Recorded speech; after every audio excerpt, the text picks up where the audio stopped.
I'm telling you right now, yeah, they sparred together. I'm sure he has tons of respect for him. He wants that head too. He wants that Chocolatito fight. The world will tune in for it. I think it's a great fight for matching up two big names that are in these lighter weights. And yeah, I mean, Bam is a star already.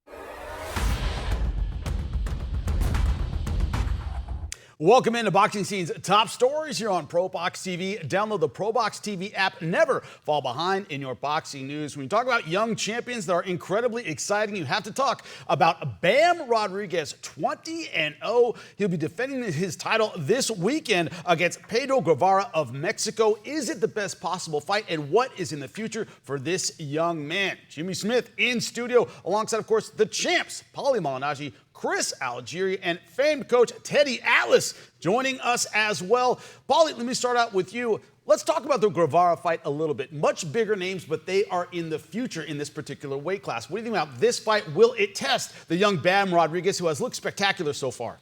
Nah, it's not going to test him. The thing about Bam is we've seen him, with opponents like Edwards and the like, where we thought he was going to get tested in those fights, and he pretty much walked through those guys, and looked spectacular doing it. So a guy like Guevara, who for me is sort of like an ornament. He's been in with the decent fighters at one time. He's kind of been around the block a little bit. Never really was super world class, but could hang around in the world class level to a degree. Like I said, he's been around, so he's sort of like an ornament. He's been there, but he's been to the dance a little bit. But he's, I don't know, I got to insult him a little bit. He's not that good. What am I going to tell you? What am I going to tell you? He's not that good. So, no, this is not going to test the guy. When you look at guys like Sorang Visay, who he has already beaten, and maybe a showdown with Chocolatito Gonzalez in his future, a sparring partner of Bam Rodriguez, do you think this is just a stopping point for him, Chris? Could he overlook Guevara come this weekend? I mean, in terms of overload, I don't think so. I think Bam's still very, very hungry. In the way that he trains, the way that he's a very, very serious young man, and his skill set is pretty much off the charts at this point. And he understands what's in front of him, what lies ahead of him. He's got some massive fights. I think that Chocolatito fight, I think that's going to happen. I mean, people were saying like, oh, they're not going to fight because there's no way. Chocolatito's looking for real fights still. He's still looking for at least one last payday. He's been in the ring with the guy. He knows what to expect. So for Chocolatito to want to get back in with someone like Bam, it just makes sense. And listen, guys, we're friends. We fight friends. We fight sparring partners. This is a business. We are prize fighters, and that's going to be a big prize and a good name. And then that's another one of the horsemen for Bam Rodriguez to step in the ring with. Just classic, iconic figures in those flyweight divisions. So it just makes a lot of sense. But in terms of Guevara, I have to agree with the champ Paulie Malignaggi in his assessment. Yeah, he's tough. He's been in with all those guys. Loses to most, usually pretty close. Never been stopped, so that could be something that Bam could look forward to try and get that feather in his cap. But in terms of this being a competitive fight and one that fans might look or be worried about Bam not doing what he's doing, I don't think so. When you look at his possible future, this is part of a 3-fight deal with Matchroom. The reason he is fighting Guevara, he doesn't want to be stripped by the WBC. He's the mandatory. Coach Teddy Atlas, when it comes to his possible future, 20-0, young, his skill set, as Chris said, absolutely off the chart. Do you think his future opponents could launch him into that pound-for-pound superstardom? It's always about a dance partner, right? Yeah. I mean, just think about the history of this great sport. Without a dance partner, some of these guys wouldn't be iconic. What would Ali be without Frazier and Foreman? I mean, he was Muhammad Ali. I know, I get it.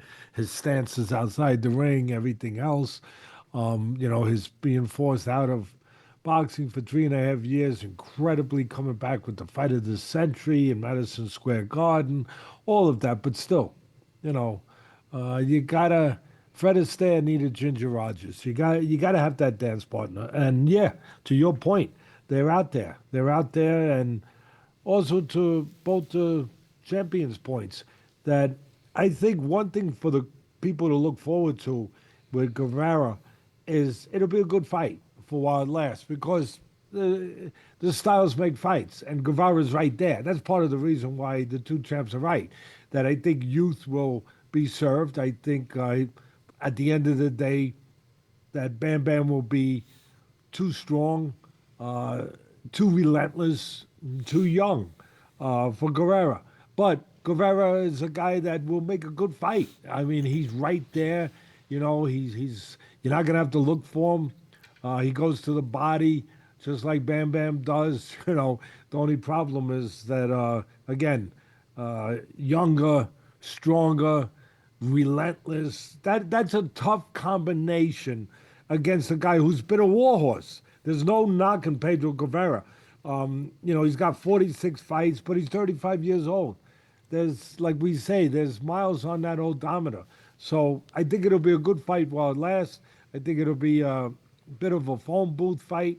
But although I probably shouldn't leave it there because Bam Bam separates himself a little bit more than a guy that is not fair for me to describe like it's just relegated to a phone booth in front of you. You hit me, I hit you. No, he's better than that. He's more advanced than that. That's one of the reasons we're talking about him in such sparkling ways and such futuristic ways. Robert Garcia's trainer's done a terrific job with him. He's still a work in progress. Yeah, the future is bright for him and for us in the kind of fights that he can be involved in because his style is the kind of style that we love to watch. He's a super flyweight. The difficulty, of course, 24 years old, 20-0. This is a division where you have to be young to be successful. But, Paulie, what do you see the ceiling being for him? Is there one? Would he have to move up in divisions? It's hard to make a star below the lightweight division in boxing. Does he have to move up a bit to get the attention of a lot of American fans? I don't necessarily think so. It is hard to make a star, but you know, then there's those rare kind of guys who have those star qualities, and I think Bam is one of those guys that has those rare star qualities. We've seen guys become stars. It is much more difficult, Jimmy. You're right. You know, it's a tougher road to sort of climb to become a star at that way. But he's sort of already sort of walking that road, man. He's taken on a lot of tough opposition, beaten some of the tough opposition. You know, the champ says, you know, Chris, you were talking about, you know, you still seems very hungry to you. I'll tell you how you can sort of see a hunger sort of dipping in a fighter a lot of times. You don't see them getting beat right away. First, they start winning less dominantly, you know, and then the losses start to come. Right now, I look at Bam and he's ever so dominant as he's ever been. You know, even I'd say, dare I say, even improving. You know, so I don't think that, you know, you would just see this whole transformation. Don't get me wrong, at times you do see it. Like Tyson against Douglas. Hey, man, that thing came out of nowhere, right? For the time we were living. But typically, when a guy starts to fade, he doesn't just go from dominant to falling off completely. You know, he'll start to, you know, win a little bit less dominant in a little bit less dominant fashion, maybe even controversially, and then little by little he starts getting beat. Unless you're Canelo, where you can fight pizza delivery guys, then it's okay. But otherwise, you know, you see the trajectory moving in that direction, and Bam is not doing that. Bam is the goods. Bam is going to be around for a while. I don't necessarily think he has to move up in weight. He may do it. He's that good. But this kid is the goods in all ways, and I see the below the lightweight division star road that is hard to travel. I see Bam doing it. Chris, when you look at the looming Chocolatito fight, assuming that happens, once again, they were sparring partners, but you said it's just business. You fight sparring partners all the time. Does Chocolatito have the name and the skills to force Bam to really dig deep and really show the fans something? And is his name still big enough that it will reverberate with fans who, once again, have tough times making stars below lightweight? Name recognition, absolutely. I mean, Chocolatito is a living legend, and in those lighter weights, everyone knows who he is. And there was a big push for the super flies a number of years ago, and Chocolatito kind of led that charge. Chris, I'd say he's a legend killer right now. I don't, you know, I feel legend like he's too young to be a legend, Chris. You're aging him already. No. Chocolatito's a legend. Oh, Chocolatito. Might be. You know what? My ears, they're a little bit off. Yeah. And then you cut off what I was going to say. Sorry, Jim. Go ahead. My bad. Chocolatito is a living legend. And, you know, there was a big push for the Superfly tournament back in the day, and Chocolatito really led that charge. And, I mean, what he's been able to do in the ring has been incredible. Watching, I always say that he is, oh, man, I forgot what I said. It's beautiful violence, the way that Chocolatito fights. Symphony of violence is what I always say that. The style of Chocolatito, because it's a beautiful thing to watch, but it's aggressive and it's mean, and he throws combinations. He's looking to hurt you. He's such a beautiful fighter to watch for so many years. And listen, he's still doing it late in age, which is again another testament to what kind of legend he really is. But to your point, champ, stole the words right out of my mouth. Bam is a legend killer. He has been collecting heads of the greatest fighters in these lighter divisions one by one by one. I'm telling you right now, yeah, they sparred together. I'm sure he has tons of respect for him. He wants that head too. He wants that Chocolatito fight. The world will tune in for it. I think it's a great fight for matching up two big names that are in these lighter weights. And yeah, I mean, Bam is a star already. I think he's already transcended these lower weight classes, which in this time in this last decade or so is a lot easier. But I think Bam's there, and he has a super high ceiling. We're looking at pound-for-pound type fighter in the next couple of years. And if you look in the past, I mean, a lot of legends have had to kind of walk through the older legends first, Yes, you know, always. and sort of you sort of adopt that, you know. That's sort of the history of boxing. Yeah, but Paulie, he's beaten all of them, every one of them. Like, we always Teddy, you talk about dance partners, how important they are. This guy's got all the dance partners, and he keeps knocking them off. He's taking them all to dance and finishing Well, that's them also off. the good thing about the small weight classes. In order to get paid, they have to fight each fight other. each So other. you don't see anybody playing these games that you sometimes do in the bigger weight classes. Teddy, has it become easier in the last decade? One thing, Chris, you always talk about is the great fighters out of Japan, out of South America have made the lighter weights much more interesting. Is it easier to make a star around Bam's weight class in the last decade than it was earlier? Yeah, of course. I mean, you know, I remember it doesn't seem that long. I'm the oldest guy here, unfortunately. But it doesn't seem that long ago when we were talking about guys like Brian Valoria and I can't remember some of the others. Ivan Calderon. Yeah, there it is. And there was another guy too, Chiquito. Chiquito. Yeah, I mean, where we were talking about, wow, they might be able to get involved in $1 million fight. Wow, like Well, that was you know, Chiquita and Carbajal, right? Chiquita and yeah, Carbajal. that was it. Chiquita Gonzalez. That was it. Carbajal. I was blanking Carlo on him. Lopez, there was guys, you know, every once in a while Yeah. you had them, right? Exactly. So, you know, I was thinking of Valoria from the Olympics, and then, of course, he went on to the world title, the Hawaiian Punch. But Carbajal was the guy that I was really trying to think about. And, yeah, it doesn't seem that long ago where we were saying, like, oh, my God, is it possible they could be involved in $1 million fight? Yeah, it's possible. And now, of course, you know, fast forward. And, yeah, Teddy. to Jimmy's question, these... it's a different world now. They've gone leaps and bounds.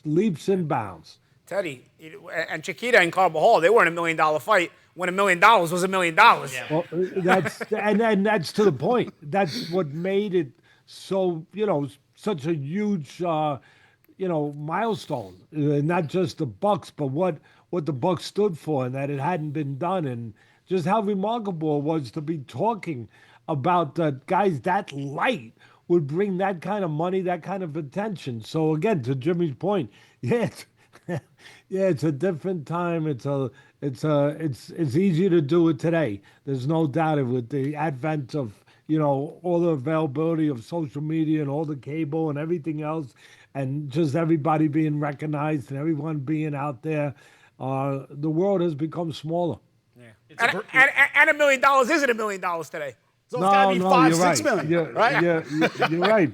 You're right, Paulie. It's a great time to be Bam Rodriguez, or to be one of his opponents, getting a lot of recognition. Only 24 years old, an incredible accomplishment for him. Remember, he fights this weekend against Guevara, and a big, bright future ahead for him. Now, get the ProBox TV app and don't miss our fights. That's right, this weekend, November 9th. It's going to be a great one. Don't miss it. ProBox TV Contender Series. It's Puerto Rico versus Mexico as Nicholas Nico Flaz returns to the ProBox ring to take on Christian Ninote Gomez.